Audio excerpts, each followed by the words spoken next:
Pessoal, seja bem-vindo a mais um episódio aqui da playlist Ativando Sua Essência. Hoje a gente está aqui com o pastor Douglas Aquino. Segunda parte do nosso vídeo, né? Primeiro a gente fez com a pastora Daniele e agora a gente está com o pastor Douglas, onde a gente vai falar sobre família e saúde mental, né? Como o ambiente impacta o bem-estar emocional. Então, hoje a gente vai fazer assim algumas perguntas, né, para o pastor, como a pastora Daniela já explanou muito bem sobre o assunto, e de acordo com as perguntas, ele vai fluindo aí no Espírito Santo e vai trazer para a gente, né, bastante conhecimento sobre o casamento, né, a vida a dois, os filhos, algumas coisas que interferem no casamento e que geram muitos problemas, né, diante do casamento. Então, esse é o pastor Douglas, vou deixar ele falar um pouco sobre ele para vocês, para a gente iniciar. Olá pessoal, a graça e a paz, né? Como Lúcia falou, meu nome é pastor Douglas Aquino, né? Sou pastor aqui na igreja aqui de Serra Corá e temos alguns serviços ministeriais, entre eles está esse, a qual nós buscamos em Deus direções, né? Nós buscamos em Deus e na palavra do Senhor um guia, o nosso norte, porque a Bíblia diz que bem-aventurado é o homem que medita na palavra de dia e de noite. Né? A Bíblia fala no capítulo 1, versículo 3 de Salmos, que esse homem será bem sucedido em tudo que ele colocar a mão. Né? Então nós temos que usar a palavra de Deus, juntamente com toda a ajuda que o qual o Senhor deixou, para que tudo que a gente faça, a gente venha a ser bem-aventurado e venha dar tudo certo, né, na nossa vida. Que é para isso que nós queremos, para isso que nós buscamos conhecimento, para isso que nós avançamos e estudamos tanto, né, para que dê tudo certo. Amém. Então, gente, para a gente começar aqui esse vídeo sem mais nem longas, né? A gente vai para uma primeira pergunta, que é assim: como o ambiente familiar ele influencia o desenvolvimento emocional de uma pessoa? Temos um versículo aqui em Provérbios 22:6 que diz assim: instrua a criança segundo os objetivos que você tem para ela, e mesmo com o passar dos anos, não se desviará deles. Então, vamos ver o que o pastor vai responder sobre esse versículo, né, e sobre a influência no desenvolvimento emocional de uma pessoa, no ambiente familiar. A gente já vai começar bem, né? Vamos começar com algo bem importante. Esse versículo que ela leu, todo mundo conhece ele na Almeida Revista Atualizada, que é ensina teus filhos no caminho que se deve andar, para que quando eles crescerem não se desviem. E assim, o que é que está impactando hoje essa geração? Vou botar assim, essa geração, com bem muitas aspas, porque nós temos várias gerações que estão um pouco sequeladas por causa de coisas que aconteceram no passado. Então nós temos que formar cidadãos. Eu estava falando hoje com o pastor Halles, algo bem importante, que o primeiro passo está nas coisas que nós falamos, certo? No formar de pessoas. Porque quando a gente está com nossos filhos, nós estamos formando pessoas, grandes ou pequenas, grandes homens e mulheres ou pequenas e mulheres e homens. E uma das partes dela está naquilo que nós falamos. Por quê? Porque tudo que você fala, você atrai. Né? Então a gente tem, sem falar a Bíblia, a gente tem essa questão de falar a positividade, você falar coisas positivas e ali o universo manda para você coisas positivas, coisas boas. Né? E na Bíblia nós temos falando sobre isso, que é fé, nós temos que confessar a fé. Então nós cremos no coração e confessamos com a boca, é isso que a Bíblia fala. Sim. E temos que ter cuidado naquilo que nós falamos. Por exemplo, nós temos um mau costume de falar que nós temos que criar nossos filhos para o mundo. É verdade, isso é bem falado mesmo. Então, nós temos que mudar essa afirmação, porque você está criando um filho para o mundo, você está entregando seu filho para o mundo nas suas palavras. Qual seria a afirmação correta? De cara, nós estamos criando os filhos para enfrentar o mundo. Porque a Bíblia diz que o mundo já é do maligno. Então, na afirmação de cara, você está dizendo que está criando um filho para o maligno, para as coisas ruins. Porque você está criando ele para o mundo e o mundo é do maligno. E o que eu quero chegar com isso? É que nós temos que prestar atenção naquilo que nós falamos para nossas crianças, para nossos filhos, né, para outras pessoas. Por quê? Porque isso, desde o princípio, vai impactar diretamente naquele adulto que está sendo formado. Uhum. Porque para cada fase é uma maneira. Desde uma criança até a fase adulta é uma maneira de criar filhos. São etapas, são processos que têm que ser respeitados, tempos que têm que ser respeitados.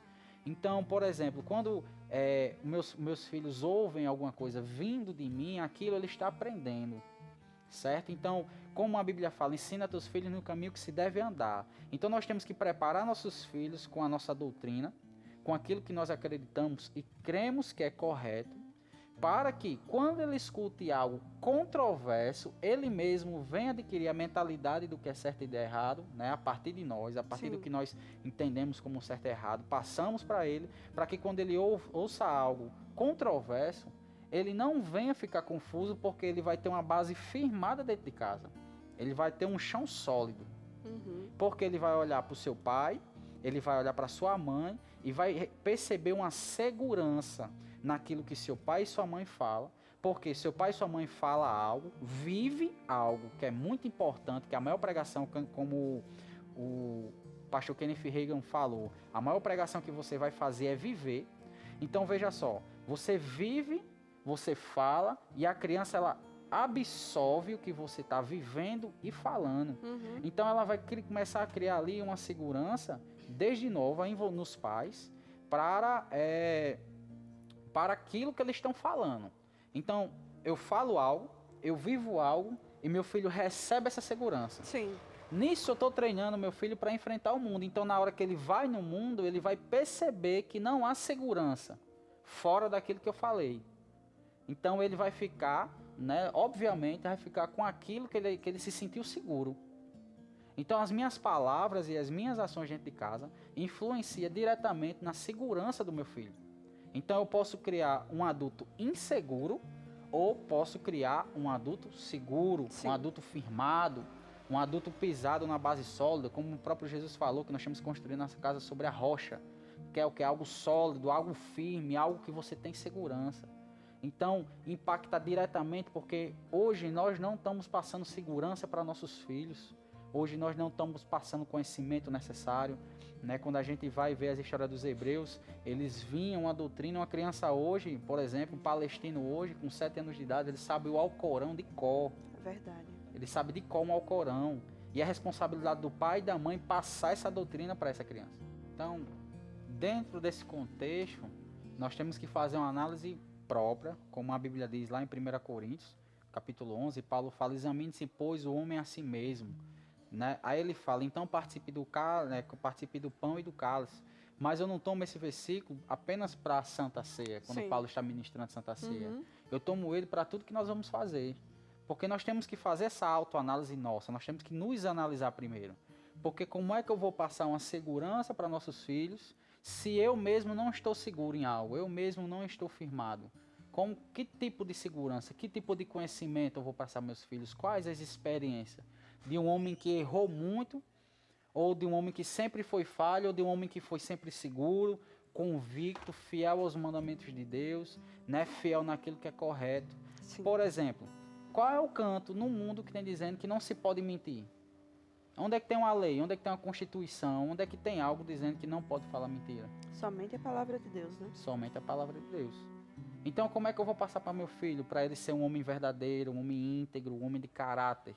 Porque quando a gente recebe uma criação do mundo, a gente recebe uma criação enganosa, o jeitinho brasileiro, de burlar alguma coisa. Todo mundo fica feliz quando se burla alguma regra, quando se, por exemplo, um subordinado pratica uma insubordinação com seu chefe, sendo que a Bíblia fala totalmente diferente. Por exemplo, a Bíblia fala que os servos têm que servir aos seus senhores como se estivesse fazendo para com Deus. Aí no mundo, qual é o ensinamento que a gente recebe? Totalmente ao contrário. Inverso. Totalmente ao contrário, que você tem que ser insubordinado e aquilo você é aplaudido. Então o meu filho tem que sentir essa segurança em mim. Não, meu pai é um homem de Deus, minha mãe é uma mulher de Deus, eles fazem o correto, são pessoas íntegras, são pessoas de caráter, para que ele venha absorver isso. E ele não só ouvir, mas ver, e ali ele ser formado um adulto íntegro, de caráter, um homem que anda conforme a verdade. Muito bem explanado. A gente trazendo assim para a psicanálise também, a gente vê o quanto tem a junção das duas coisas, porque Freud ele vem nos dizer que os primeiros anos de vida são fundamentais para a formação do ego, né? Isso.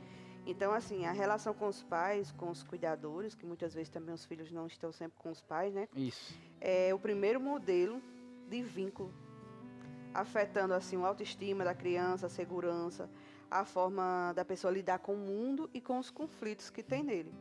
Então, tudo isso que o Senhor trouxe aqui é muito, muito importante, de verdade, para a criação dos filhos. Principalmente para aqueles que estão recém-casados, né? Estão já pensando em ter seus filhos. É muito bom que tenha esse ensinamento, certo? Então, vamos para a segunda pergunta, que também está bem dentro disso que a gente acabou de falar agora, que é quais os efeitos de um ambiente familiar disfuncional na saúde mental. Aqui a gente também traz um versículo, né, que é Efésios 6:4, que vai dizer assim: pais, não irritem seus filhos, antes criem-nos segundo a instrução e o conselho do Senhor. Né? A Bíblia ela alerta contra a criação opressora, ou negligente, né, que pode Isso. gerar mágoa, afastamento espiritual e emocional, que com certeza vocês veem casos assim, né, diante de alguma família. Então, traz pra gente um pouco sobre esse entendimento, para os internautas também conhecer um pouco sobre isso. É algo bem, bem importante, porque eu vou citar assuntos que não são citados. Sim. Primeiro eu vou trazer um versículo, está lá em 1 Timóteo 3, o versículo é o 4 e o 5, que diz: e governe bem a sua própria casa, criando os filhos sob disciplina, com todo o respeito. Veja só, disciplina e respeito. Pois, no versículo 5 ele diz: pois, se alguém não sabe governar a própria casa, como cuidará da igreja de Deus? Sim. É algo bem, bem interessante, porque tudo que nós fazemos envolve os filhos, porque nós já somos adultos formados. Isso. Então agora nosso dever é formar mais adultos, para que por sua vez forme outros adultos, e assim a gente cria um efeito dominó, uma reação em cadeia. Tudo que eu faço hoje, ela não vai ficar só naquilo que eu faço hoje. A Bíblia fala que o nosso plantio nos traz uma colheita 30, 60 e até 100 por um. Então o que eu preciso entender é que tudo que eu faço agora, desde o meu fazer ao meu falar, é um plantio. E não fica só naquilo. Eu não vou plantar um caroço de feijão, por exemplo, e vou recolher só um caroço de É feijão. verdade. Não, um pé de feijão vai me dar pelo menos um punhado de feijão, ou seja, vai me dar muito mais, 30, 60, até 100 por um daquilo que eu fizer.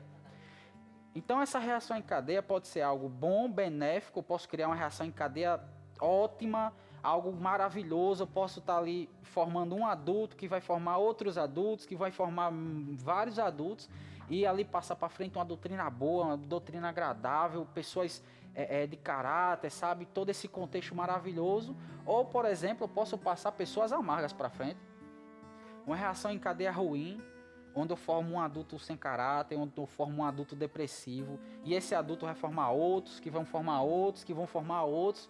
Quando vê, a gente está fazendo aquela bola de neve de coisas ruins que, por uma ação minha, poderia ter mudado todo esse contexto. É verdade. Às vezes a gente diz assim, o mundo está meio que perdido. Mas, na verdade, a gente sabe a solução. A gente sabe a solução. A gente sabe a solução do porquê Exatamente. tudo vem acontecendo. E ambientes familiares, que marcados por conflitos, eles, por exemplo, com a ausência afetiva, que gera traumas psíquicos. E a gente tem um psicanalista chamado Winnicott, que ele fala sobre a falta de um ambiente suficientemente bom. Pode levar a problemas como depressão, né? Ansiedade, transtornos de personalidade. Isso. Então, a gente vê que o próprio Deus, né, o próprio Jesus, ele vem trazer isso pra gente, né, através dos profetas, através dos seguidores dele. E tudo isso que você vem falando é simplesmente a realidade. E também de como a gente pode cuidar disso, né? Isso. Que é tudo isso que você acabou de explanar, para que isso não venha gerar. Isso. E dentro dessa realidade, algo que agora que eu comecei a falar dentro dessa segunda questão, que eu já ia perdendo um pouco, mas você já voltou aqui, eu já vou dar essa recapitulada, é o seguinte. É porque, na verdade, são muitos assuntos. Se a gente for entrar cada tópico, a gente fica, né? Então, vamos comprimir o máximo possível. Mas, veja o seguinte. Há assuntos que ninguém fala. Por quê? Quando há, por exemplo, há uma separação de um casal, a frase que todo mundo mais diz: quem sofre é só as crianças, ou quem sofre mais com isso é as crianças. Mas Por que quem sofre mais as crianças? Nós temos como pessoas, né, você como psicanalista, eu como pastor, nós temos que ter um certo nível de empatia e nós temos que entender o que se passa na cabeça da pessoa para que dentro daquilo a gente consiga trazer uma solução ou com a experiência ou em Deus, ou com a experiência e em Deus, que é o que eu aconselho, né, trazer uma solução viável que a pessoa está precisando. Por exemplo, se a pessoa tem uma dor de cabeça, você não pode dar um remédio, por exemplo, para enjoo. Verdade. Não vai adiantar de nada. Então você tem que saber exatamente o que está acontecendo e tratar dentro do que está acontecendo. Isso. Faça um exame, vê o que a pessoa está sentindo, os sintomas e trata os sintomas baseado nos sintomas. Então por que as crianças mais sofrem? Veja só, você imagina uma criança de 2 a 5 anos, que já tem aquela visão, o seu pai com sua mãe, Sim. que vê troca de carinhos do seu pai com sua mãe, abraços, beijos, né? Crianças com 2 anos, por exemplo, que dormem na cama junto da sua mãe e do seu pai, ou dormem no mesmo quarto ainda, junto da sua mãe e seu pai. Então ele está acostumado a ver sua mãe e seu pai. Na mente dessa criança, a sua mãe foi feita para seu pai e seu pai foi feita para sua mãe. Agora imagine quando se há uma ruptura, há uma separação, quando passa alguns períodos e a criança, principalmente os meninos, vê sua mãe com outro homem. As meninas vê seu pai com outra mulher. Será que as pessoas já parou para pensar o que se passa na cabeça de uma criança? Fiz igual aquele meme. O que se passa na cabeça dela? Será que as pessoas já pararam para pensar? Isso é muito sério, viu, pastor? Será que os casais pararam para pensar que a vida que eles têm a 2 não é a 2, é a 3, ou a 4, ou a 5, seja lá quantos filhos eles têm? Imagine o trauma que eu tô fazendo sem perceber na vida do meu filho. Porque antes eu amava a mãe dele, sabe? Antes eu presenteava ela, ele viu dando carinho, e agora ele tá vendo tudo que eu fazia, que era para ser a mãe dele com outra mulher. Então o que passa na mente de uma criança vendo? Aí a gente vem o ciúme, o desgosto, a gente já vem algumas ansiedades já daí, traumas que eu estou plantando hoje, traumas na vida de uma criança que quando ela tiver adulto vai ser florescido de uma maneira extraordinária. Lembre que é 30, 60, até 100 por 1. Lembre do efeito dominó, da reação em cadeia. Então, eu estou causando ali um trauma psicológico e espiritual na vida de uma criança que pode ser, veja só, pode ser irreparável. É verdade. Porque imagine só, antes ele tinha uma segurança, seu pai e sua mãe, agora ele não tem mais, só tem um. Né? E muitos casais vão mais além, ainda falam mal do seu antigo cônjuge, uma pessoa que você amou, uma pessoa que você prometeu respeitar, amar até a morte, sabe, uma pessoa que você prometeu dar a sua vida, seu filho vendo essa situação. Então, ele está vendo você fazer tudo isso agora com uma terceira pessoa. Então, qual é o valor do amor no ambiente familiar? Qual é o valor do amor, do comprometimento, da aliança um com o outro, que essa criança está recebendo? Uhum. Né? Realmente ela está num ambiente sólido. Porque, oxe, meu pai amarra tanto a minha mãe, por que agora ele está com essa mulher? Oxe, minha mãe amarra tanto meu pai, por que está com esse homem agora? Então a gente começa a fragmentar a cabeça dessa criança, porque agora o ensinamento sólido que ela tinha dentro de casa não tem mais. Então ela vai receber um ensinamento de outro homem que não é seu pai, vai receber um ensinamento de outra mulher que não é sua mãe. Então eu estou aqui sem perceber, pelo fato de eu ter olhado só para a minha vida, a verdade é essa, porque quando chega esse momento o casal olhou só para a sua vida, porque se vocês são 2 adultos, você tem que perceber que você tem uma capacidade, eu pelo menos para ter, uma capacidade física e mental de resolver uma situação. Porque se está errado, a gente muda e acerta. Você não sabe que está errado? Faça o certo. Não é tão difícil. Pense no seu filho. Porque agora tem 2 famílias, o meu filho no meio, recebendo um ensinamento do lado, recebendo um ensinamento do outro. Muitas pessoas vão mais além, ainda falam mal do pai dele, porque seu pai isso e aquilo, porque sua mãe isso e aquilo. Então eu estou criando um adulto fragmentado, Um adulto que não vai ser formado em algo sólido, um ambiente familiar sólido, só vai receber 2 tipos de doutrina. Talvez aquele parceiro da mãe ou a parceira do seu pai já venha sido traumatizado com outras coisas e passe toda aquela ansiedade, toda aquela bagagem negativa para o seu filho. E agora eu estou criando um adulto que não vai suprir as expectativas de Deus, não vai suprir as minhas expectativas. Uma pessoa ansiosa, uma pessoa com muitas dúvidas, uma pessoa com a mente totalmente fragmentada por receber várias doutrinas, aquela que a gente trata no primeiro tópico, aquele algo sólido de fixar, de sentir uma segurança, não tem mais essa segurança, então tudo que vier ele vai aceitar, ou pelo contrário, não vai aceitar nada, nem aquilo que era para ele aceitar. Então, será que a gente já parou para pensar que o que eu estou falando, o que eu estou fazendo... Um adulto totalmente doente. Um adulto totalmente doente. Então vamos parar aqui um pouco, para tudo que você faz. Para tudo, pare toda a sua vida, pare trabalho, pare tudo. E comece a refletir. Será que o que eu estou fazendo e falando, qual é a causa? O que é que eu estou refletindo no meu filho? E qual tipo de adulto ele vai formar a partir daquilo que eu estou passando para ele? Dentro disso, eu deixo aqui para encerrar esse tópico, a gente já ir para o próximo, né? 1 Timóteo 5,8. Ora, se alguém não tem cuidado dos seus, especialmente da sua própria casa, tem negado a fé e é pior do que o descrente. Porque você conhece a verdade, você recebeu o ensinamento, mas isso aí já se caracteriza já uma apostasia, porque você está negando tudo que você aprendeu, está negando tudo que você fala, você diz que você crê, você disse que você crê, então você está negando tudo que você disse que você crê e está transmitindo 100%, está refletindo 100% nos seus filhos. Então pare tudo que você está fazendo e reflita naquilo que você está fazendo e falando na frente dos seus filhos. Isso aí. Vamos para uma próxima pergunta, né, que é sobre o perdão. Sim. O perdão na família pode contribuir para a saúde emocional?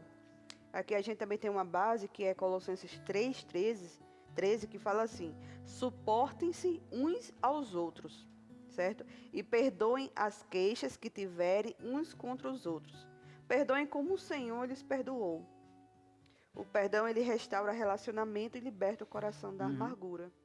O perdão é algo sensacional daquilo que Jesus ele quer passar e nós muitas das vezes não prestamos atenção naquilo que o intuito daquilo que está sendo ensinado. Veja só, questão do perdão. Jesus ele falou com você para que você perdoasse. Sim. O apóstolo Paulo diz, suportai uns aos outros em amor. E Jesus ele disse para pessoas perdoar. Por exemplo, lá em Mateus 18, 21 e 22, diz: então Pedro aproximou-se e lhe perguntou: Senhor, até quantas vezes meu irmão pecará contra mim, as pessoas farão maldade contra mim, que eu lhe perdoe? Até 7 vezes 7? Então Pedro está perguntando: Senhor, as pessoas vão fazer maldade, vão me afetar, vão falar diretamente e indiretamente contra mim. Ele fez essa pergunta específica. Então Pedro ele tinha algo nele, ou seja, alguém fez algo mal a ele tinha aquele mal guardado dentro dele, ele tinha aquela mágoa, ele tinha aquele rancor.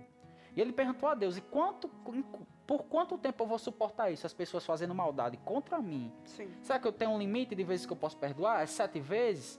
Jesus no 22 diz: respondeu-lhes Jesus: não te digo que até 7 vezes, mas até 70 vezes 7. Até 70 vezes 7. No 23 ele diz: por isso o reino dos céus é semelhante a um rei que resolveu ajustar as contas com seus servos, e passando fazê-lo, trouxeram-lhe um que devia 10.000 talentos. Não tendo ele, porém, com que pagar, ordenou o Senhor que fosse vendido ele, a mulher e os filhos e tudo quanto possuía, até que a dívida fosse paga. Então o servo, presta atenção, o servo prostrando-se, reverente, rogou: seja paciente comigo e eu te pagarei tudo.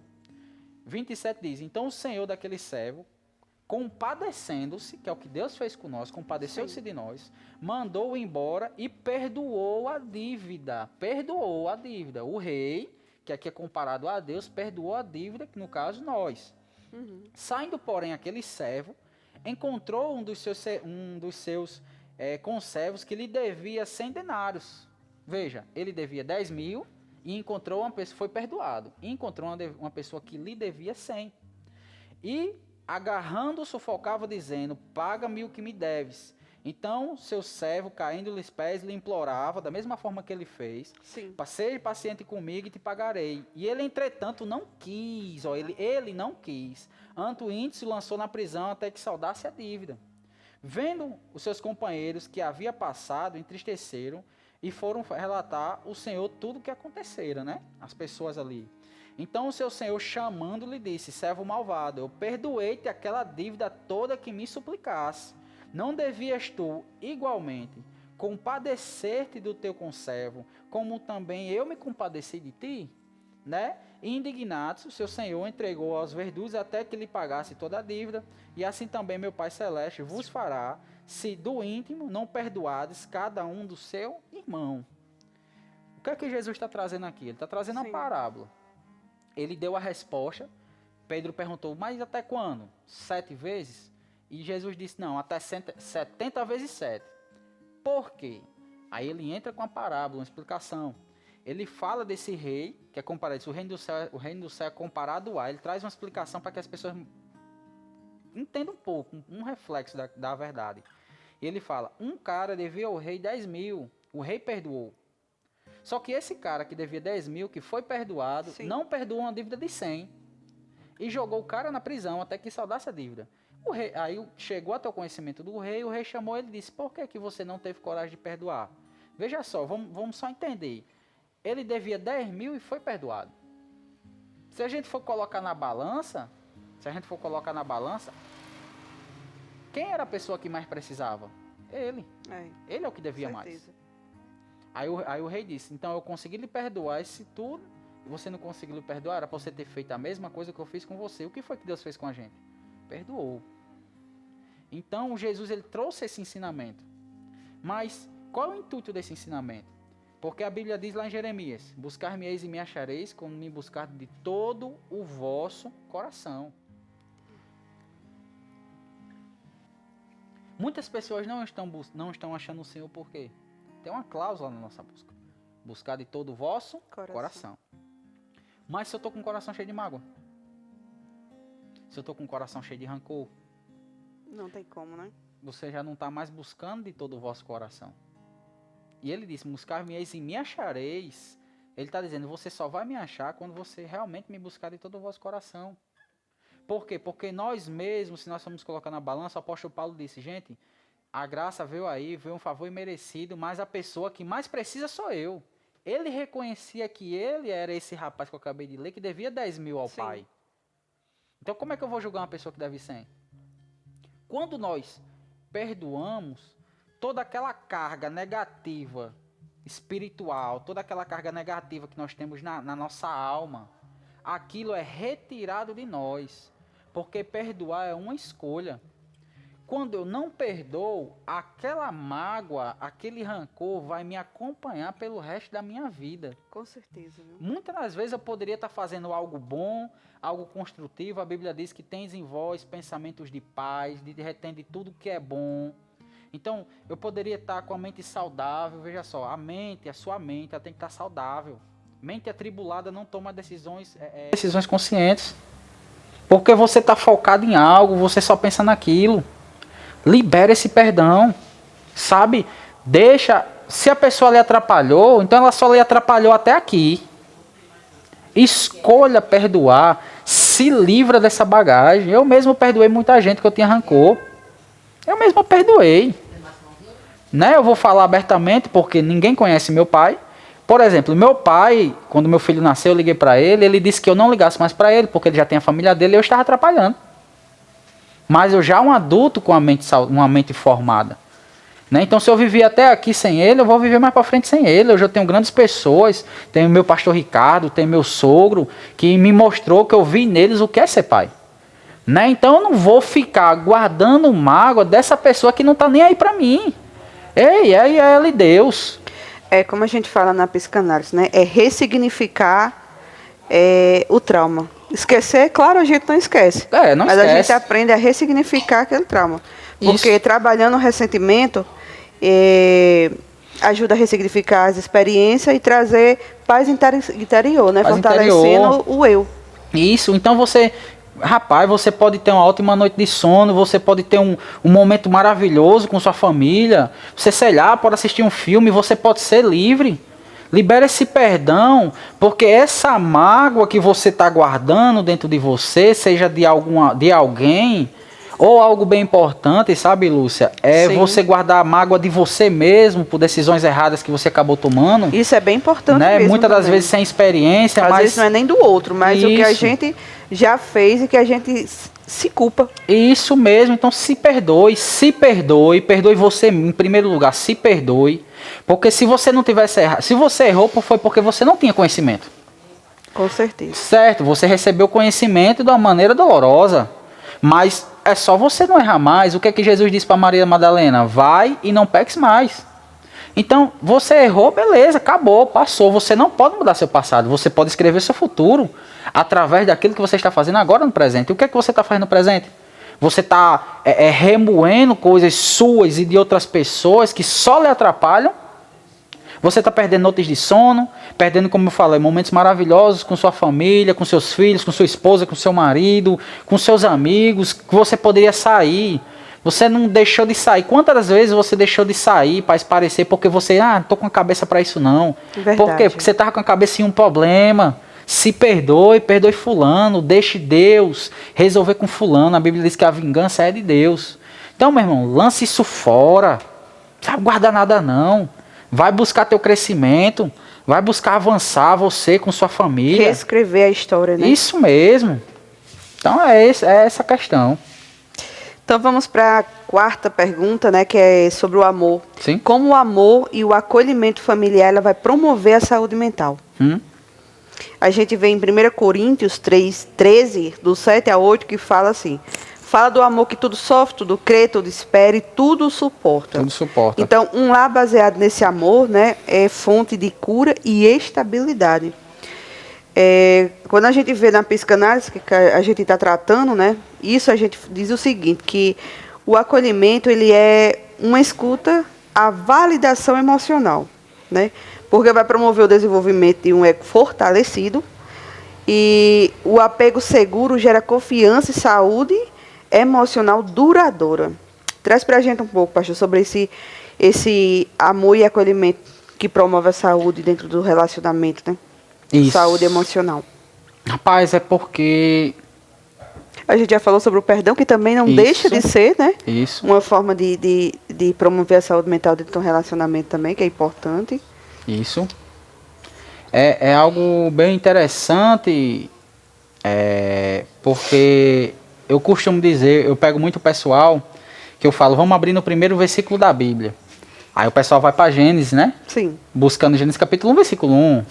Mas Já passei por isso. quando o pessoal vai abrir a Bíblia, eu deixo de propósito, eu digo João 3,16. Aí todo mundo fica, oxi, peraí. Ele falou que é o primeiro versículo, mas aí é o quarto livro, o terceiro versículo, o terceiro capítulo, né? O 10º, 20º versículo. Então, quer dizer, o pessoal fica meio confuso. Mas a gente lê o contexto, porque Deus amou o mundo de tal maneira que deu seu Filho unigênito para todo aquele que nele crê, não pereça, mas tenha a vida eterna. No 17 ele disse, e é para isso que Deus veio mandar o mundo, para que o mundo fosse salvo por ele, não foi para condenar-se o mundo. Né? Quando Jesus veio na forma de cordeiro, foi para salvar o mundo. Então, por que eu falo que esse é o primeiro versículo da Bíblia? Por que Deus precisou criar o sol? Se a gente for analisar a Bíblia, no céu, no plano espiritual, a própria glória de Deus ilumina todas as coisas. Sabe? A Bíblia diz lá em Isaías que o linear, quando Deus fala, ele estremece. Sabe, tudo que existe, quando Deus faz ou fala alguma coisa, ele chega distorce com o tamanho do poder de Deus. Então, qual foi a necessidade de Deus criar o sol, por exemplo? Criar água, criar os animais. Ele criou isso, gente, porque ele nos amou de tal maneira que criou um plano extraordinário para nós. Criou o sol, criou a lua, criou as águas, os peixes, os animais. Quando ele criou todas as coisas, que ele criou tudo que ele tinha que criar, aí ele criou o homem e entregou tudo de presente ao homem. Disse, vai lá e domine sobre todas as coisas, domine sobre os peixes, sobre as aves que voam. Ele entregou tudo que existe, tudo que nós podemos tocar, ele entregou ao governo do homem, ele deu de presente. Mas por que ele fez isso? Porque ele nos amou de tal maneira. Por isso que eu repito que João 3,16 é o primeiro, porque foi onde começou tudo. A base do nosso relacionamento com Deus é o amor. Porque Deus nos amou de tal forma que mesmo quando a gente falhou com Ele, Ele se entregou por nós. Ele se entregou.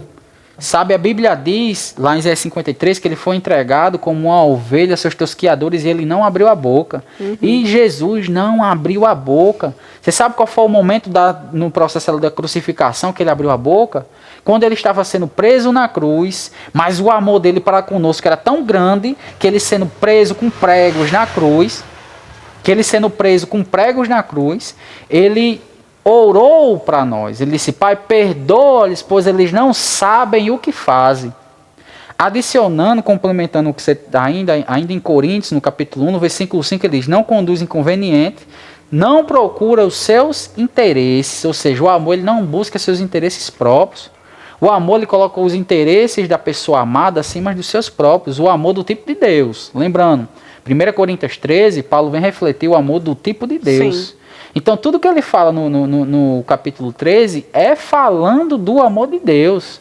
Porque Jesus não buscou seus interesses próprios. Antes, ele se entregou por nós. Sim. Então, o que é que está faltando hoje?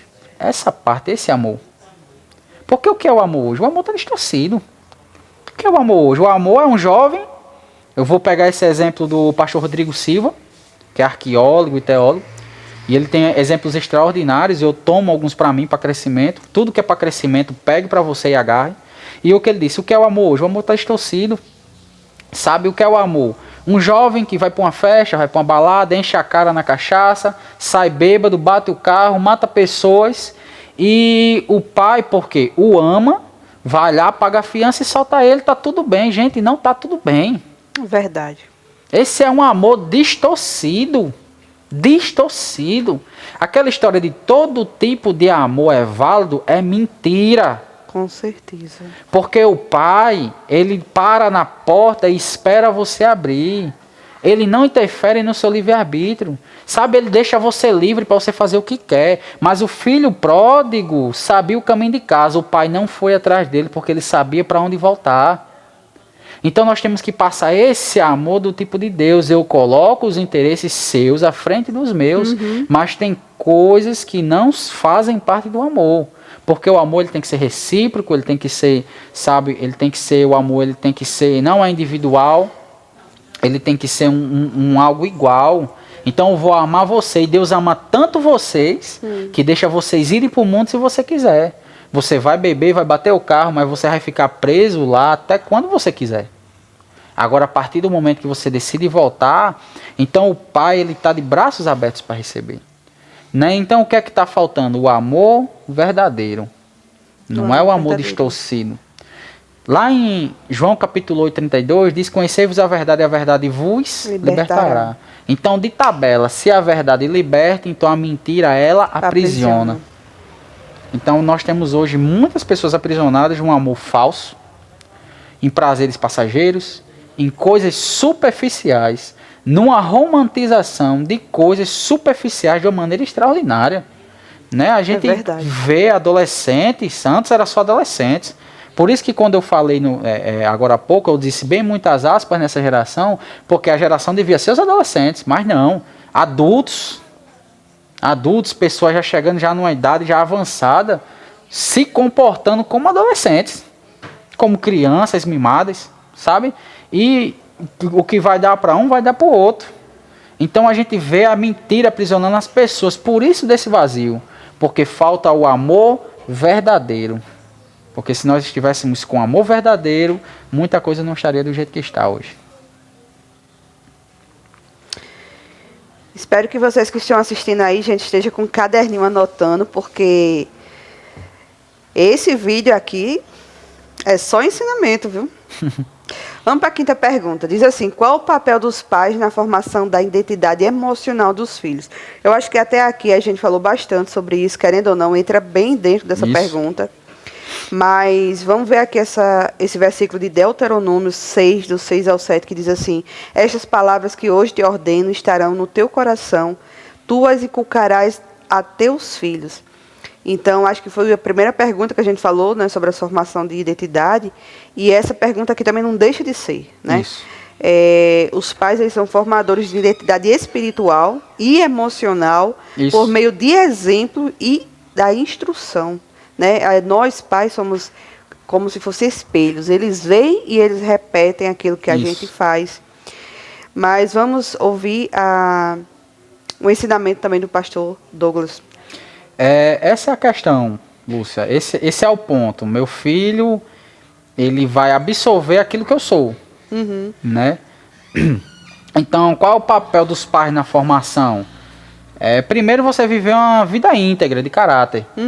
Mostrar o certo e viver o certo.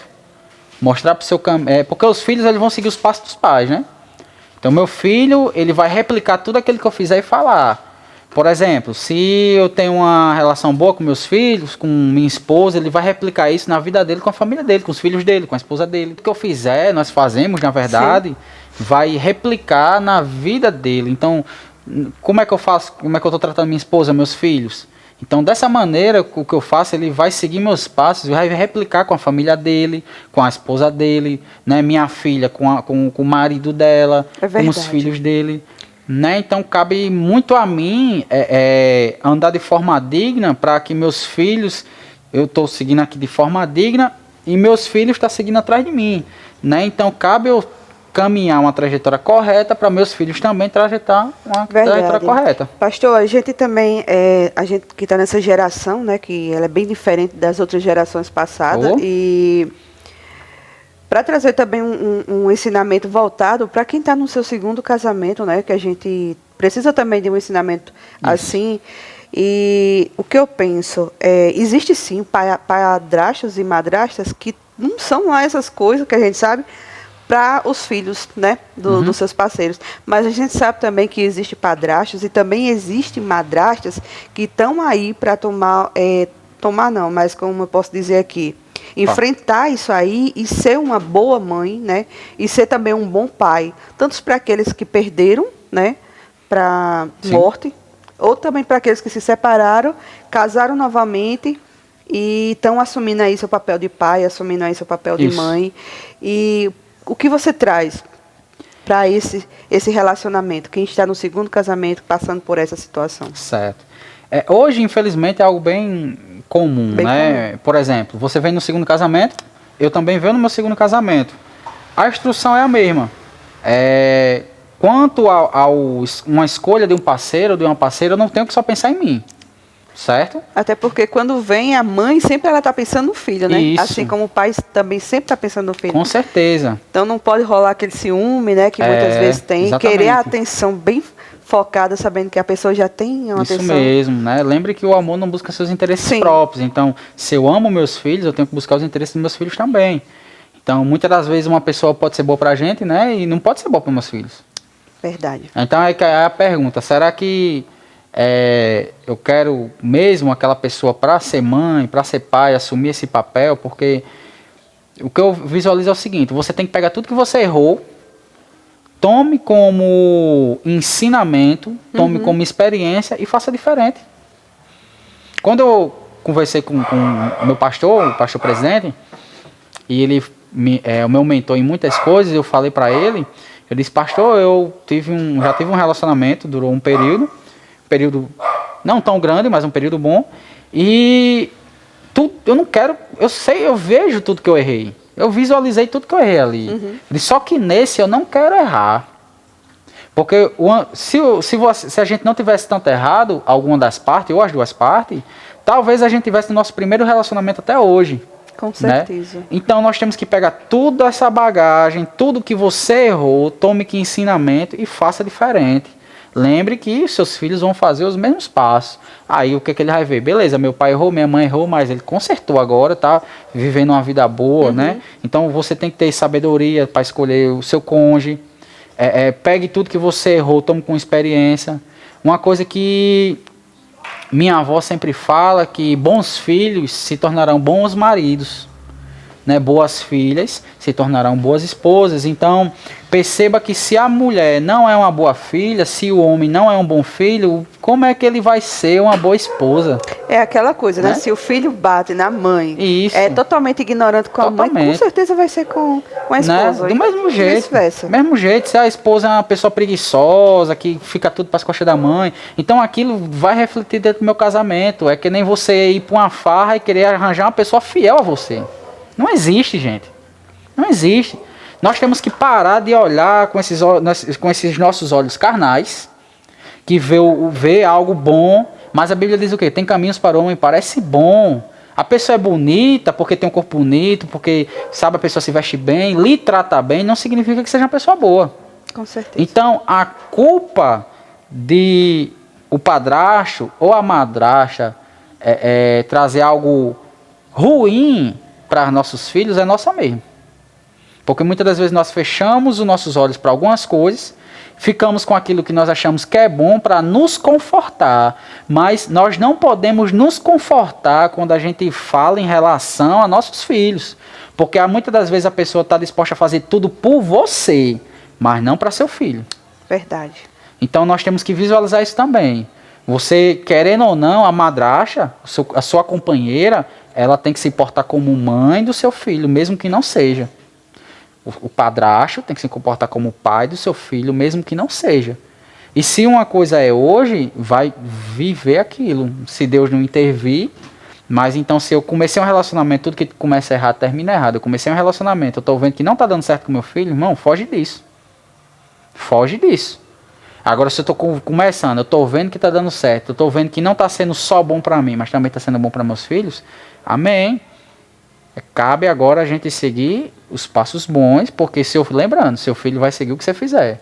Então, se você arranja uma pessoa ruim, para ele tanto faz. Quando ele crescer, ele também vai estar, tanto faz. Mas quando você é criterioso, você sabe se colocar, então ele vai absorver isso seu. Então, mesmo que ele também erre, acabe se separando, mas ele vai seguir o seu exemplo, os seus ensinamentos e colocar em prática. Muito bem. Vamos passar para uma pergunta, a gente vai entrar aqui na área ministerial, Sim. assim, sobre a igreja, né? A gente, assim, como a igreja pode agir quando a estrutura familiar de um membro, ela está comprometida emocionalmente e espiritualmente, né? É uma pergunta muito boa, bem específica. E é um desafio também, porque nem todos os lares, eles seguem o modelo bíblico, né? Isso. Porque a gente tem que ver que é aquilo que a gente fala. Tem coisas e tem coisas, né? Tem motivos e motivos. Sim. Quando um juiz julga uma causa, o juiz não pode receber, matou, 20 anos. Matou, 20 anos. Matou, 20 anos. Né? Por que que, por exemplo, a Constituição fala pena de 6 meses a 3 anos? Né? Por que que a Constituição fala pena de 10 anos a 20 anos? Né? Porque para cada caso é um caso. Cada caso é um caso. Né? Um juiz não pode receber, ele matou, tem prova que ele matou. Mas ele vai ver qual o nível de crueldade, vai ver, analisar contexto, a motivação do crime, para poder, em cima disso, pode ser absolvido, inocentado, pode receber a pena mínima ou a pena máxima daquilo que foi feito. Então nós, como igreja, isso não é só papel do pastor, é a gente saber se colocar no lugar do outro. A gente ter essa empatia. A Bíblia diz que Jesus se compadecia das multidões e curava a todos. Né? Jesus não julgou Maria Madalena, ajudou de uma maneira ali. Mas cada caso é um caso. Por exemplo, em Atos dos Apóstolos, a gente tem Paulo com uma menina com o espírito da adivinhação. E ele repreendeu o espírito da adivinhação da menina. Mas a gente já tem Pedro com o mágico. Né? E ele cegou o mágico, a pessoa. Então, o que foi que aconteceu aqui? Né? Temos duas pessoas que estavam fazendo coisas que não eram assim, entre aspas, errada. Olhar assim, um olhar superficial por cima não está tão errado assim, a ponto de cegar uma pessoa ou identificar a pessoa. A menina disse, aí vem 2 servos de Deus Altíssimo que veio mostrar o caminho da salvação. E Paulo identificou e repreendeu o espírito da dimensão. Porque cada caso é um caso. Nem todas as separações, por exemplo, foram traições. É verdade. Né? Nem toda rebeldia na vida de um filho foi falta de amor. Nem toda ação teve a mesma motivação. Então nós temos, como nós igrejas, eu acho que julgar um pouco menos. A Bíblia diz que não julgai segundo a aparência, ou seja, segundo aqueles que nos vemos, mas julgai segundo a reta justiça. E a reta justiça é a justiça de Deus. O que é que a Bíblia fala? Tire o argueiro do seu olho antes de tirar a trave do seu irmão. Né? A Bíblia diz, examine-se, pois, o homem a si mesmo, porque quem se examina não é julgado. Né? Mas Deus quer que a gente se examine para que a gente não seja julgado junto com o mundo. Então, a igreja é local de pessoas imperfeitas. Se a igreja fosse perfeita, irmão, a gente já estava no céu há muito tempo. Com certeza. Né? Então nós temos que levar em consideração que o irmão falhou, mas eu também sou falho. Nós temos que julgar menos, sim, julgar menos. Procurar entender qual foi a motivação. Algumas pessoas, dependendo do seu nível de fé, a gente tem que tratar com mais amor, sabe? Com mais apego, com mais carinho. E algumas pessoas a gente já tem que ser mais firme. A gente já tem que ser mais bruto mesmo. É como aquela coisa, né, de dar comida sólida ou líquida, né? Isso mesmo. Eu não posso dar uma buchada pro meu menino de 1 ano. Uhum. Né? E também um adulto de 40 anos não vai sobreviver só de cremogema. Uhum. Né? Então, qual é a idade que essa pessoa tem? E nós temos que buscar sabedoria, gente, em Deus. Muita sabedoria, muito discernimento em Deus. Para que a gente possa acolher essas pessoas, né, independentemente do que tenha acontecido, porque o amor de Deus ele constrange, lança fora todo medo. Então, no amor de Deus, com muita sabedoria de Deus, com muito discernimento, nós temos que saber tratar pessoas e pessoas, né, para que a gente não venha, por exemplo, afrouxar com uma pessoa que tem que ser firme e a pessoa cair na libertinagem, ou arrochar demais uma pessoa que precisava de um abraço e ela simplesmente abandonar tudo. Uhum. Né? Então, nós temos que ter todo esse cuidado. Primeiro, procurar saber o que foi que aconteceu. Se for da sua conta, se não for da sua conta, nem se meta, nem toque no assunto. Né? Algo bem, vou deixar bem frisado isso. Mas, se você for ajudar, é procurar saber o que aconteceu, ouvir muito, ouça muito. Muitas das vezes as pessoas precisam só botar para fora. Ouça muito. A Bíblia diz que nós temos que ser tardio no falar, né? Então, ouça muito, ouça o que a pessoa tem a dizer, veja o que aconteceu, porque existe a sua versão, a minha versão e a verdade, né? Foi o que eu falei com a pastora Daniela no outro vídeo, em relação a sempre, né, ouvir os dois lados. Isso. Porque às vezes, né, um fala mais, o que realmente nem existe, aumenta. Isso. E é como de romantizar tudo, né? Tá falando aí. Para que com muita sabedoria e muito discernimento em Deus, que a vontade de Deus é o que? Boa, perfeita e agradável, né? Seja estabelecida a vontade dele naquela situação e resolvido da melhor forma. Amém. Pergunta 7. É possível que um lar cristão, ele cause feridas emocionais e profundas? E como lidar com isso à luz das Escrituras? Eu vejo uma questão que é o seguinte: nós temos que entender a sã doutrina, nós temos que ter uma visão estabelecida na nossa vida, ministerialmente, pessoal e familiar. Aquela história de uma base sólida, certo? E o que é que acontece? O apóstolo Paulo disse que a religião mata. Uhum. Então nós temos que ter cuidado com excessos. Os excessos. Os excessos. 1 Coríntios capítulo 1, versículo 7. Deus não nos deu espírito de covardia, mas ousadia, intrepidez e moderação. Né? Equilíbrio. Então nós temos que ter muito equilíbrio. Minha família é o meu primeiro ministério, mas em compensação, o apóstolo Paulo disse que eu tenho que cuidar da minha família, porque senão eu não posso cuidar da igreja. Mas Jesus já disse que é aquele que não aborrecer sua família, né, sua mãe, sua pai, sua esposa, por amor a ele, não é digno dele.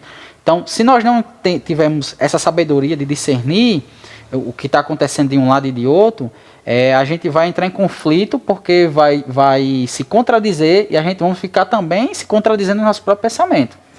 É verdade. A gente vê muito dentro do setting analítico, né, da pessoas doentes, psicologicamente, e estando dentro da igreja. Isso.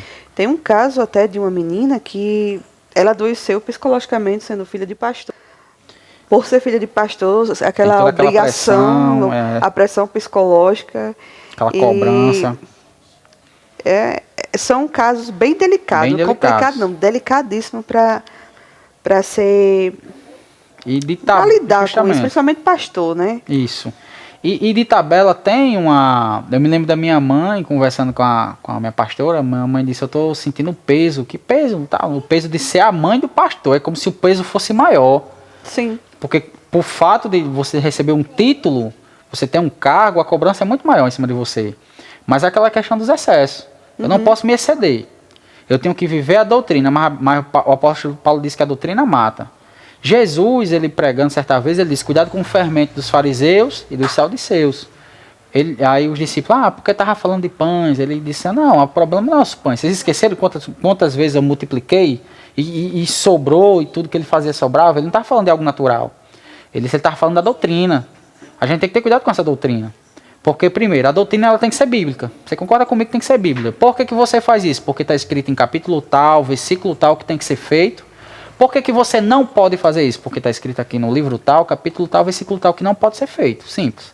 Primeiro passo. Segundo, entender que se aquilo está falando comigo ou com os hebreus. Se aquilo é antes da graça, durante a graça ou é para depois da graça. Sim. Né? Então, muita sabedoria, muito discernimento, muita calma, muita paciência. Não adianta se exceder.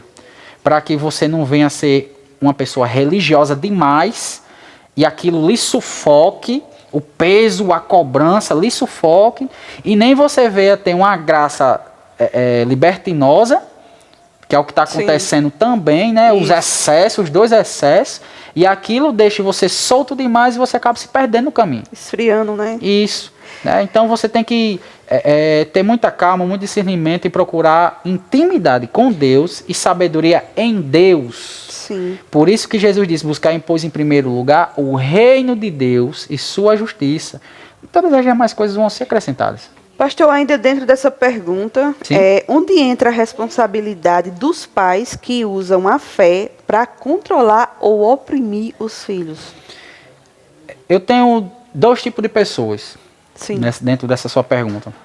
Temos pais que estão um pouco ansiosos, desesperados, porque tem medo, certo? Medo de que os filhos não sigam, pelo fato de você ter uma cobrança em cima de você, em cima de seus filhos. Você não quer que seus filhos vá por um caminho que você está vendo que não é bom, né? Então você tem esse medo e isso lhe dá uma ansiedade que lhe torna uma pessoa controladora demais. E de contratabela eu tenho pessoas que gostam de manipular. Na verdade, a gente tem que ser bem preto no branco. Tem pessoas dentro e fora de casa, amigos seus, familiares seus, seu pai, muitos pais e mães gostam de manipular seus filhos porque gostam de ter o controle da situação. Nada pode sair do seu controle. Se é 8 horas da noite, o filho não pode 8h05, já é um moído, já é uma frescura. Se é cedo demais, se é tarde demais, tem que ser exatamente do jeito que a pessoa quer, aquilo que ela acha que é correto. Ou seja, do jeito que ela veio dos padrões da infância dela, jogou nos filhos e quer... E quer que seja daquela forma, né? Então, dentro de Timóteo capítulo versículo 7, nós temos que ter essa moderação. Né? Porque sem a moderação é excesso. E Deus ele não gosta de excesso. A menos quando é na hora de abençoar. Ele abençoa, faz 3,20, infinitamente mais, segundo o que pedimos ou pensamos.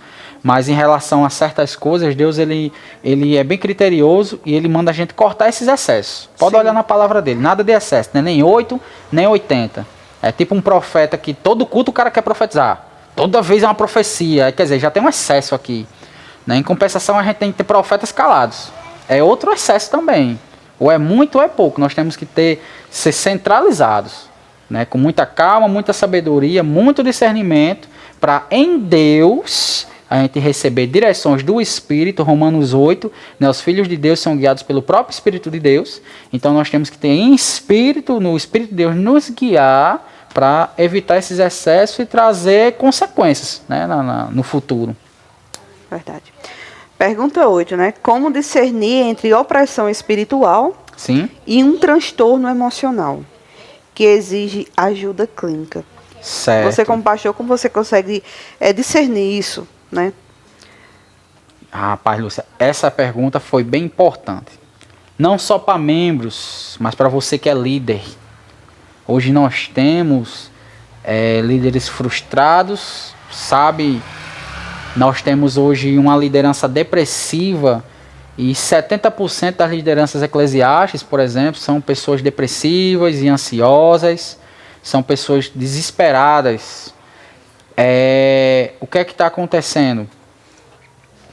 É a mesma coisa dos pais, por ter medo ou por simples controle, você visualizar um contexto que você queria que tivesse, ou você receber uma direção de Deus, mas ainda não é o tempo e você está ansioso demais para que fosse o tempo, então aquilo causa uma ansiedade nas pessoas, tanto membros, tanto líderes. Estou falando no todo o contexto, todo o contexto, os líderes não escapam. E eu, como liderança, eu tenho que saber em Deus, ter um discernimento, para quando eu perceber algo na pessoa, eu encaminhar aquela pessoa da melhor forma. Por exemplo, uma pessoa ela pode ter uma dor de cabeça, mas será que essa dor de cabeça é uma dor de cabeça natural? Vou dar uma dipirona, vou dar uma Nesaldina, né? Vou dar um Tocilax a pessoa, ou é algo que o remédio não dá conta e ali imporão as mãos sobre os enfermos, eles ficarão curados? Será que não é uma influência maligna na mesma dor de cabeça, ou encosto, ou uma pessoa possessa, por exemplo? E ali eu tenho que repreender algo maligno na vida da pessoa, e quando eu repreender que resolver esse problema, a dor de cabeça cessar? Então como é que eu vou saber? Eu tenho infinitas possibilidades. Isso é bem complexo mesmo, porque às vezes a gente pode estar orando por uma pessoa para libertação, sendo que a pessoa realmente ela tem um transtorno que precisa de uma ajuda clínica. Isso. E você, por outro lado, pode estar enviando para uma ajuda clínica, sendo que, na verdade, ela está, como você está falando, né? Possessa. Então, é preciso ter uma vida no altar mesmo com Deus, para que Deus ele venha, né? Isso. Assim, não tanto, na verdade. Quando a gente pensa em intimidade, sim, gente, não é você, porque a Bíblia fala de dia e de noite, não significa que você vai acordar não, e sim, você... sem os extremismos. Né, vai dormir, não, tenha calma. Eu acabei de falar que a gente tem que ser, calma. Vamos devagar, vamos pro passo, pare tudo, esqueça tudo, desligue tudo, solta o celular aí. Solta o celular, dá uma respirada, meu. Dá uma respirada aqui, ó. Relaxe, descanse no Senhor, vá buscar, rapaz. Sabe, vá ler a palavra, vá escutar pregações, vá buscar coisas que lhe edificam. Porque nisso você tem que ficar sensível ao Espírito. Romanos 8, eu vou trazer duas partes. Uma que diz que os filhos de Deus são guiados pelo próprio Espírito de Deus. Certo? Show! O Espírito de Deus, como Jesus diz em João 14, que habita dentro de nós. Então o Espírito de Deus está pronto para nos guiar. Ainda em Romanos, né, quando a gente vai ver que todas as coisas cooperam, nós temos que entender o seguinte, que a Bíblia fala em Romanos 8 que nós não sabemos orar como se convém, mas o quê? O Espírito Santo sabe, né, intercede sobre nós, sobremaneira, com gemidos inexprimíveis. Então nós temos que parar de fazer força, de querer, isso está ali atrapalhando. Quando você faz com a sua mão, você está tirando a mão de Deus. Sim. E o que é que Jesus disse quando ele disse ao pessoal? Quando vocês forem pregar, vocês vão ser levados a grandes lideranças. E é o seguinte, ele fala, mas não se preocupe que quem vai fazer e falar não sois vós, mas o quê? O Espírito Santo que está sobre vós. Então qual é o meu papel? É simples. É ter uma vida íntima com Deus. Ponto.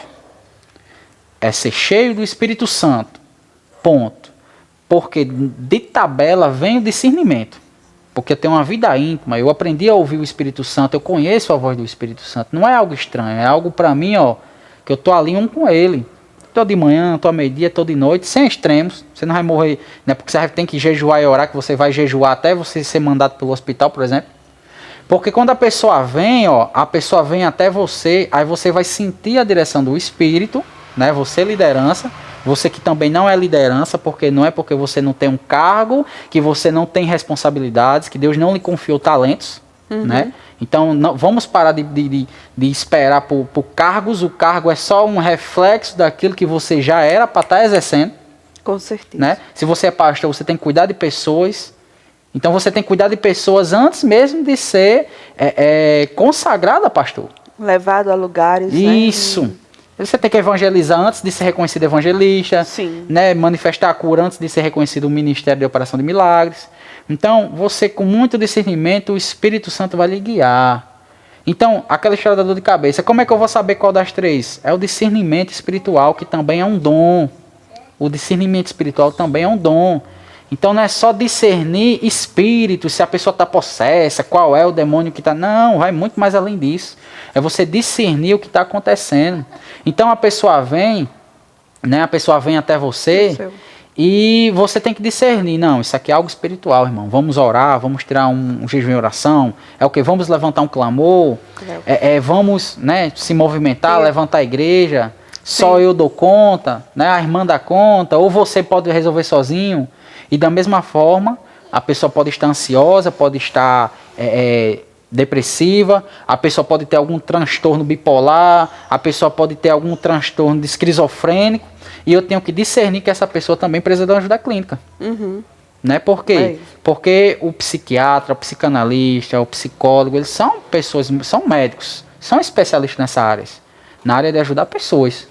Né? E nós temos que discernir que eu sozinho não consigo. Eu não consigo ser psicólogo, psicanalista, psiquiatra e ainda ser pastor. Os 4 de uma vez.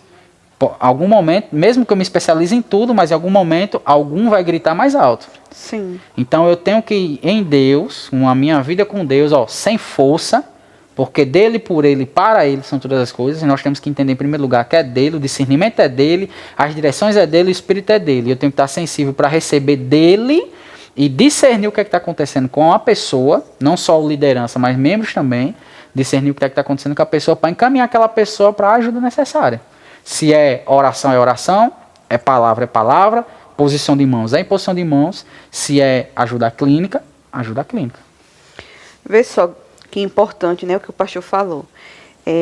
Saber equilibrar fé e ciência, né, e não ter negligência espiritual ou psicológica. Isso é muito importante dentro de uma liderança. Muito importante mesmo. Então vamos para a 9ª pergunta, que é sobre o que a Bíblia realmente diz sobre pais autoritários e filhos emocionalmente feridos, né? E isso é um desafio, porque muitos pais eles se escondem atrás de Efésios 6:1, que diz: filhos, obedeçam aos seus pais. Mas eles ignoram o versículo 4, que diz que como confrontar isso com sabedoria pastoral. É justamente essa questão. Vou abrir aqui, né? Você falou. Em Efésios, no capítulo 6. Isso, versículo 1. Quando ele fala: filhos, obedecei aos vossos pais no Senhor, pois isso é justo. 2 diz: honra teu pai e tua mãe, que é o primeiro mandamento com promessa. Ou seja, filhos têm que entender que foi Deus que mandou. Por exemplo, a gente tem Jesus, quando estava no casamento, que Maria chegou e disse: fazer tudo que ele mandar, né? Disse que Jesus ia fazer alguma coisa, e Jesus disse: mulher, ainda não é chegada a minha hora, mas Maria diz aos servos: fazer tudo que ele mandar. Por que Maria tinha confiança que Jesus ia fazer o que ela disse, mesmo não sendo na época de Jesus manifestar milagres? Que ele disse que é necessário que cumprisse toda a justiça. Porque Maria sabia: olha, você pode ser filho de Deus, mas você ainda é meu filho e tem que me obedecer. Era um mandamento, é mandamento do Senhor. Jesus não podia burlar esse mandamento, senão ele não poderia ter feito o que fez, por não ter obedecido a sua mãe. Entende? Então, sim, os filhos têm que obedecer, têm que honrar teu pai e tua mãe, têm que fazer as coisas do jeito que é para ser feito, porque é mandamento de Deus. Mas também, de tabela, né, continua no versículo 3, diz: para que te vá bem e seja longa a sua vida sobre a terra, né, para que sua vida seja prolongada, para que as coisas aconteçam, frutifiquem, porque se você obedece a Deus, Deus honra isso, ele tem uma graça em manifestação. Só que no 4 ele diz: e vós pais, não provoqueis vossos filhos a ira, mas criai-os na disciplina e na demonstração do Senhor. Olha, do Senhor, não é minha.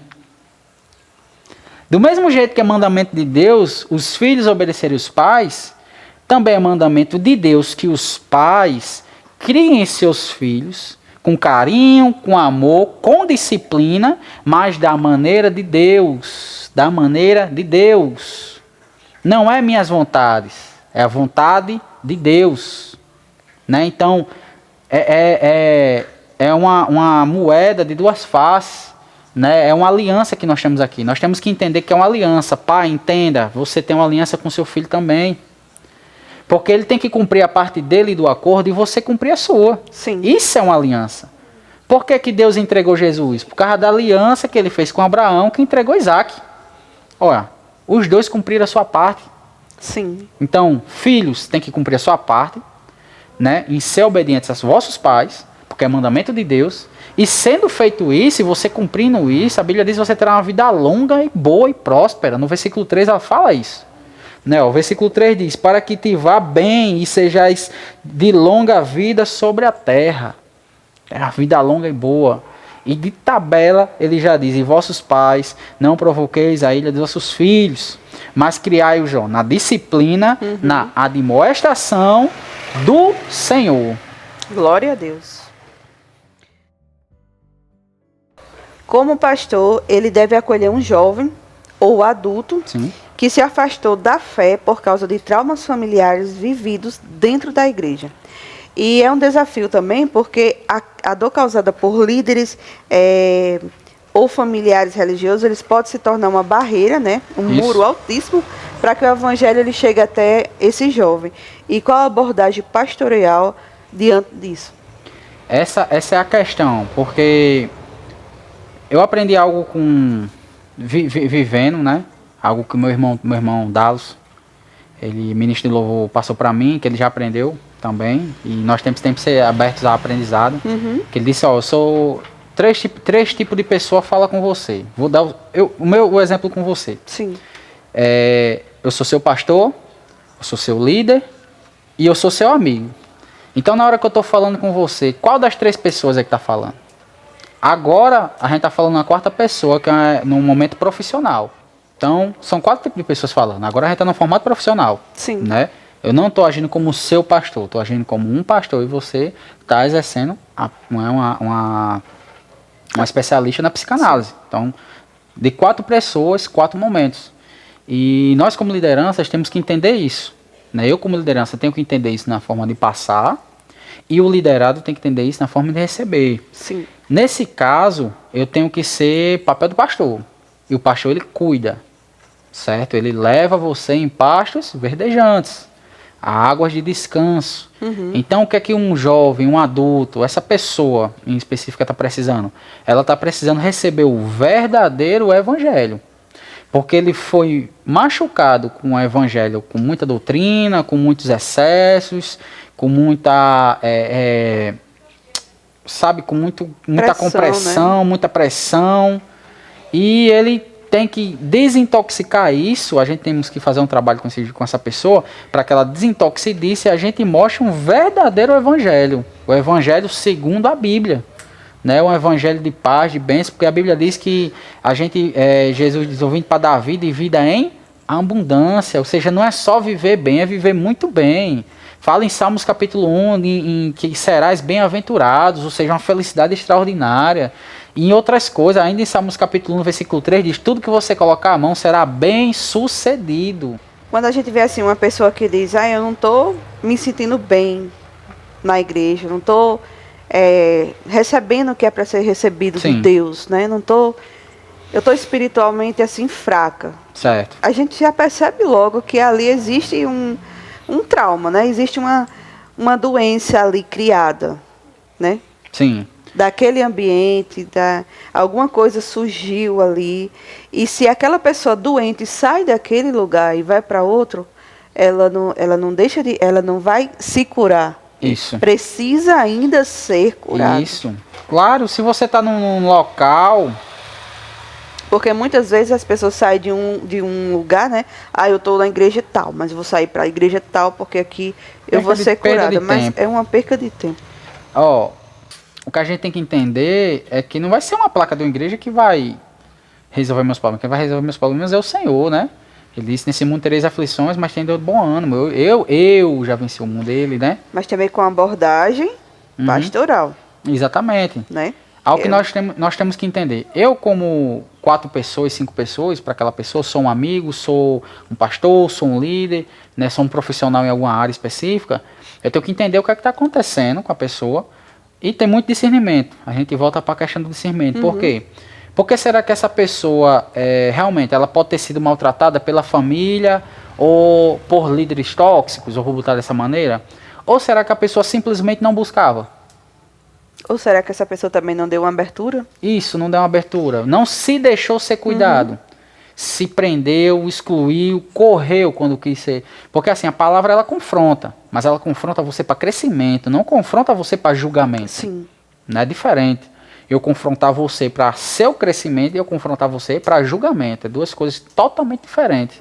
Né? Então nós temos que ter muita cautela, porque a pessoa veio de várias congregações. Por quê? Será que ela é uma ovelha rebelde? Ou será que ela foi uma ovelha pisada e os outros líderes não souberam lidar com situações? Será que ela precisava de uma ajuda clínica?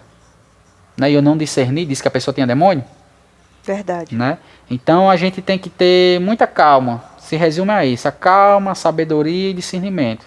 Para que a gente possa acolher, eu na minha qualidade de pastor, na minha qualidade de líder da congregação, acolher aquela pessoa e tratar da melhor forma, que é o papel do pastor é cuidar, né? E muitas das vezes a pessoa não precisa de um pastor, a pessoa precisa de um amigo. Então eu ser amigo daquela pessoa, né? Pronto, vou dar um exemplo. Teve um momento da minha vida que eu precisei de um pai, e o pastor Ricardo ele foi meu pai, é tanto que hoje eu me refiro a ele como paizão. Então, por quê? Porque eu não precisava de um pastor, nem de um amigo, não, eu precisava de um pai, ele agiu como pai na minha vida. Né? Então, da mesma maneira é hoje. O que é que a pessoa está precisando? De um pai para disciplinar, de um pai para abraçar no formato de pai, né? Que eu fui disciplinado pelo pastor Ricardo, não foi só questão de abraço e de beijo não, porque quando chegou na hora do tapa, Raul vai me matar com esse tapa. Quando chegou na hora de, disciplinar, ele também foi duro na hora que precisou ser duro, né? Mas eu também dei abertura para que fosse tratado o problema. Então lá e cá, é uma aliança minha com você. Né? Eu quero lhe ajudar, mas você tem que me ajudar a lhe ajudar. Outra pergunta é: em que momento o pastor ele deve indicar um acompanhamento psicológico para um membro da igreja? Até onde vai o cuidado espiritual? Né? E quando a responsabilidade precisa ser dividida com um profissional da saúde mental na vida de um membro? Rapaz, imagine, tem várias situações, sabe? Várias coisas. Primeiro que a gente tem que acabar com certos mimimi. Lá e cá.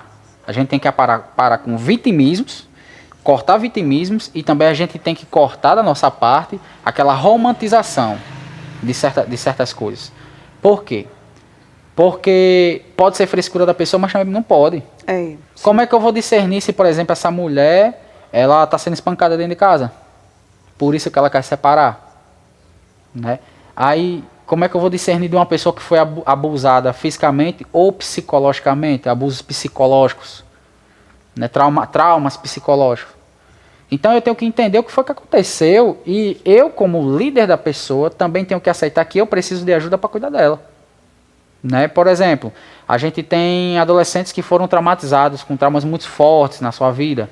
Então eu sozinho posso dar conta? Posso, mas eu também posso não dar. Então cabe a mim perceber que eu também preciso de ajuda para ajudar outras pessoas. E junto a um acompanhamento clínico certo, né? Aí cabe a mim também fazer conexões para que em conjunto, com um clínico especialista naquela área, né, a gente possa trazer um melhor trabalho, a melhor ajuda àquela pessoa. Então é uma responsabilidade bem nossa como liderança, nossa como homens e mulheres de Deus, né, que vai além do púlpito, vai além de um cargo, de uma carteirinha, né, então vai além disso a gente ter esse discernimento, que você precisa de ajuda para ajudar pessoas.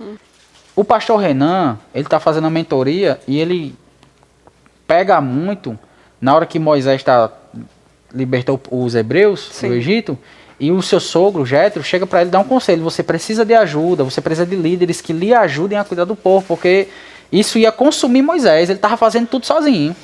né? Então isso vai consumir a gente também. Nós estamos fazendo tudo sozinho. E você não precisa fazer tudo só. Você nem deve fazer tudo só. Lógico, tem coisas que é sua responsabilidade. Mas tem coisas que vai além do que você pode fazer. E o mesmo conselho de Jetro deu a Moisés, a gente temos que tomar para nós também. Nós precisamos de líderes que nos ajudem também. Né? Seja em áreas clínicas, e hoje temos um problema muito grande na área clínica. Então nós temos que ter sim colegas clínicos que nos ajudem, até me aconselhar às vezes, a cuidar de pessoas. Há especialistas que vão passar experiências e ensinamentos que eu posso usar isso no cuidado de pessoas, né, para que a gente venha tratar da melhor forma, porque se o problema da pessoa foi um trauma físico ou psicológico, né, então eu tenho que trabalhar da forma psicológica. É verdade. Pastor, tem até dentro da psicanálise a gente estuda muito a parte de que às vezes algumas palavras elas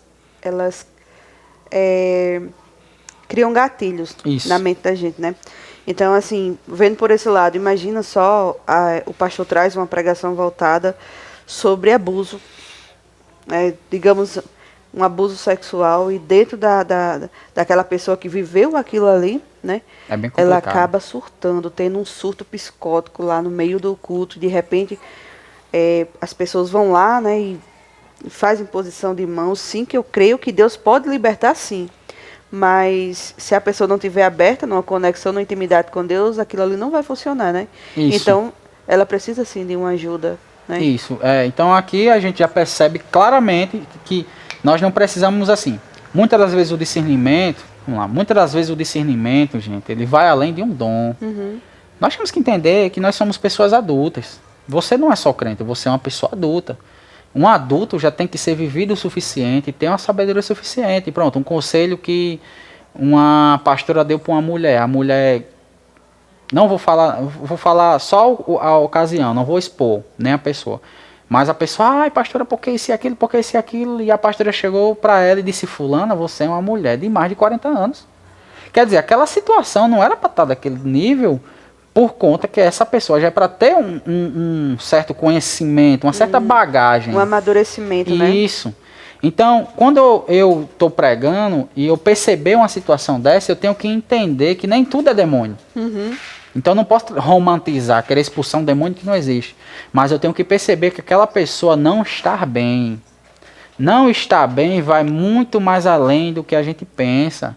Pode ser algo espiritual, pode, mas pode ser algo psicológico na vida da pessoa, um trauma, por exemplo, como você falou, né, a pessoa pode ter sido abusada, alguma coisa, e eu estar tratando dentro da palavra, e algo que eu falar, despertar um gatilho e causar ali uma ocasião, a pessoa até surtar ou chorar numa crise de choro, ou acontecer alguma coisa, ou simplesmente a pessoa não ir mais para a igreja.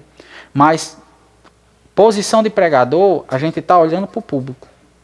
Então eu tenho que olhar para o público e entender se eles estão recebendo o ensinamento. E testando abordagens, até achar algo que, uma maneira de fazer e falar que todos recebam o ensinamento. Não adianta doer, receber e 100 não, né? Então, dentro disso eu também tenho que estar prestando atenção naquilo que eu estou falando e estudar um pouco, até sobre gatilhos. Anota isso aí, estude sobre gatilhos, o que é, né, e como se porta diante de gatilhos, e perceber que certas coisas são gatilhos na vida de outros, né? Tanto eu cuidar disso na ministração, no sermão a qual você está pregando, né, com muito discernimento, mas também tem que olhar o resultado da pregação na pessoa, né, dentro de estar recebendo ou não, perceber que a pessoa não está se sentindo bem com aquilo que está sendo ministrado e talvez mudar uma abordagem. Verdade. E posteriormente, não fingir que aconteceu. A gente tem que parar de fingir que as coisas não estão acontecendo. E, posteriormente, né, eu ajudar aquela pessoa de alguma maneira. Perceber que algo tocou a vida da pessoa, ela se incomodou, algo deixou ela triste. Então, dentro daquilo, eu já tenho que entender. Opa, essa pessoa tem um problema nessa área aqui. Às vezes, até a pessoa chega para falar com o pastor, né, com a pastora, sobre determinada situação. Bom, mas alguma coisa sobre essa pergunta que eu falei? Sim, e... só uma questão mesmo, na verdade, de líderes se especializar mais. O apóstolo Paulo disse que não julgo ter chegado a conta algum, mas uma coisa fácil, que sempre digo que para trás fica, eu avanço para as coisas que estão adiante de mim. E ele, tipo, já tinha escrevido a maior parte do Novo Testamento e disse, como assim? Não chega. Se ele não chegou em canto nenhum, gente, por que que eu cheguei? Quem eu sou, o que que eu fiz, o que que eu escrevi, o que foi que eu falei, comparado ao apóstolo Paulo? Eu não estou lembrando qual é o versículo, mas que Paulo fala a Timóteo, né? Venha e traga meus livros juntos. Isso. Eu não estou lembrando qual é, mas fala sobre isso. Então, a gente tem que entender isso. Você sempre vai ter o que aprender, que a palavra se renova a cada dia. Então, você nunca vai aprender tudo, certo? Então, nós temos sim se especializar. Nós temos sim nos comportar igual a médicos. Que o médico faz a graduação, pós-graduado, doutorado, mestre, faz todo nunca para de estudar um médico. Então, nós temos que fazer da mesma forma. Sempre buscar especialização, profundidade na palavra, especializações até naturais mesmo. Um exemplo, um médico, você pode ser um médico e ajudar a pessoa no seu consultório a tratar enfermidades na carne, enfermidades no espírito. Exemplo de psiquiatras, psicanalistas, psicólogos. Né? Eu mesmo visualizo me especializar em uma dessas áreas no intuito de oferecer um melhor serviço primeiro a Deus e ajudar o máximo de gente que nós pudermos ajudar, né? Verdade.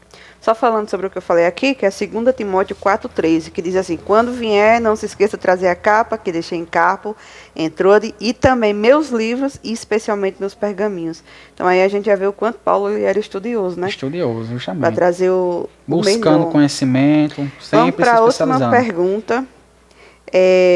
Essa última ela é bem complexa e... Certo. Diz assim, como orientar pais cristãos a lidarem com filhos que enfrentam crises emocionais profundas, como depressão, ansiedade, automutilação e ideação suicida. E isso é um desafio em todas as áreas, tanto dentro de igrejas, né, como em casa, a família. E muitas vezes o discurso que a sociedade tem, principalmente em julgar os evangélicos, é a falta de fé. Ah, é porque não tem Deus. Ah, é por isso, porque por aquilo. Mas como a gente pode transformar essa mentalidade e oferecer acolhimento, apoio verdadeiro, né, para essas pessoas? É muito boa essa questão, muito bom esse assunto. Primeiro, as pessoas têm que entender algo. Não é porque eu sou crente que vai ser tudo perfeito na minha vida. Primeiro, Jesus disse, nesse mundo tereis aflições. Passam as tribulações, ele disse, vocês não se enganem. Vocês vão ser julgados, vão ser caluniados, vão ser perseguidos por minha causa. Enfim, ele nunca prometeu mar de rosas, não. Ele prometeu coisas boas, ele prometeu que a gente vai ter uma vida abençoada, vamos viver bênçãos. Mas isso não vai ser 100% do meu dia. Né? O apóstolo Paulo disse que se tem uma coisa que o Espírito Santo me confirma, é que onde eu quero que eu vá pregar a palavra, ali está me esperando cadeias e tribulações. Né? Então, como assim? Porque eu sou crente, é igual a Jó, porque Jó era crente e não podia passar pelas coisas. Quer dizer que porque eu sou médico, eu não posso ficar doente, eu não posso ficar gripado porque eu sou médico, eu não posso pegar um câncer porque eu sou médico. Ah, porque você é um psiquiatra, porque você é um psiquiatra, você não precisa de uma ajuda psiquiátrica também. Não existe, gente. Vamos acabar com isso. A gente tem que parar de apontar as pessoas que estão passando por situações e nos colocar no lugar dela no intuito de ajudar. Com a diferença. Você não pode pegar os problemas da pessoa para você. Empatia não é agarrar os problemas da pessoa, não. Porque você vai ficar doente e vai piorar a situação. Né? Você tem que se portar no lugar das pessoas. Aí entender o que é que está acontecendo, entender todo um contexto, por que a pessoa está ali, para se precisar de ajuda ou não, né? Você saber se deve e como fazer. Segundo, vou falar um pouco de mim. Falando na questão de pais que têm filhos com problemas. No meu caso, eu fui o filho com problema. Eu tive mais de 10 anos de depressão, por muitos motivos. Eu tive tendências suicidas, tive overdoses, fui para hospitais, fazer procedimentos depois de overdoses. Eu já me cortei, já me furei. Graças a Deus, a bola sempre bateu na trave, quase ia ser gol. E eu percebi, em meu ponto de vista, que as pessoas que estão ao redor do enfermo, elas também precisam de ajuda, certo? Eu vi minha mãe, eu vi minha avó, que são as duas pessoas mais importantes para mim, sofrerem junto comigo aquela situação. Então eu chorava, minha avó chorava, minha mãe chorava, meu irmão chorava, minha irmã chorava. Sabe, eu me desesperava, todo mundo que estava ao meu redor se desesperava também. Então nós temos que entender que a ajuda vai muito mais além da pessoa que está enferma. Muitas das vezes a mãe, o pai, o irmão está precisando de mais ajuda. Muitas das vezes essas pessoas são as que estão dormindo tarde, acordando cedo, estão acordando de madrugada, toda hora preocupada, estão ficando doentes. Adoecendo junto. Com certeza. E possa ser que fiquem pior, porque isso pode trazer sequelas. Pronto. Chegou um momento, eu conheço pessoas que ficam traumatizadas e quando o telefone toca, a pessoa já se desespera, porque já espera uma notícia ruim. Isso acontece bastante mesmo. Né? Então nós temos que ajuda familiar, não só ajudar a pessoa envolvida. Porque o que é a depressão? É um negócio que você não sabe explicar, as pessoas não entendem, vão lhe ajudar da maneira que você não quer entender, né? E vai ficar por isso mesmo. Então nós temos que entender que primeiro nós temos que lidar com as pessoas, certo? Que estão depressivas, que estão precisando, que têm tendência a suicida. Se é oração, se é ajuda clínica, mas também nós temos que cuidar dos familiares da pessoa, porque também estão precisando de ajuda. E se a gente não cuida também dessas pessoas, a gente não vai ter só um, mas a gente vai ter infinitos depressivos e ansiosos dentro de uma mesma família, né? Pelo fato da gente só olhar para fulano, porque fulano teve uma overdose, mas e a mãe de fulano que ficou chorando a noite todinha e orando pela vida dessa pessoa? E o pai que trabalha o dia todinho, nervoso, não está conseguindo exercer. Tipo, tem casos produzir aí... o que é para ser produzido, né? Isso, tem casos de pessoas que perderam o emprego porque não acabou, a pessoa não consegue trabalhar, a pessoa não consegue Sim. comer, as pessoas estão ficando doentes, né? Então, como o cego pode guiar o cego? Então, nós temos que sim, cuidar também dos familiares, dos amigos, das pessoas que estão perto, também trazer acolhimento, trazer palavras de conforto, estar junto em orações, tratando em amor, né, para juntos, nós e a família da pessoa necessitada, a gente conseguir executar um melhor trabalho na vida dela. Sim. Para que a gente não chegue só a salvar um, mas todos os envolvidos. Né, que como eu falei, o doente não é só a pessoa que está depressiva tomando remédio controlado, mas todos que estão envolvidos também estão sofrendo reflexo daquilo que a pessoa está passando. Verdade. Bom, gente, agora a gente está chegando ao finalzinho, né, desse vídeo que está mais para podcast. E eu quero dizer para você que família é o primeiro lugar onde a gente deveríamos ser amados, sermos acolhidos, sermos ouvidos, mas muitas vezes a gente não sabe que não é bem dessa forma, né? E a gente sabe também que é onde surge das feridas mais profundas que pode haver no ser humano, também pode ser incluído dentro da família. E também vimos hoje, no decorrer desse vídeo, que a saúde mental não é só falta de fé. Isso. Né? A fé verdadeira, ela não ignora o sofrimento emocional, como bem o pastor falou. E se você hoje está ferido dentro da sua casa, ou está ferido dentro da sua igreja, saiba que Deus, ele não ignora a sua dor, certo? Ele não se escandaliza com as suas emoções, ele te vê, ele te ouve, ele continua sendo aquele pai seguro, aquele pai acolhedor. E mesmo quando os pais terrenos falham, mas ele está aí. Isso. Certo? E cuidar da alma também é adorar a Deus. Obrigado por estar aqui conosco.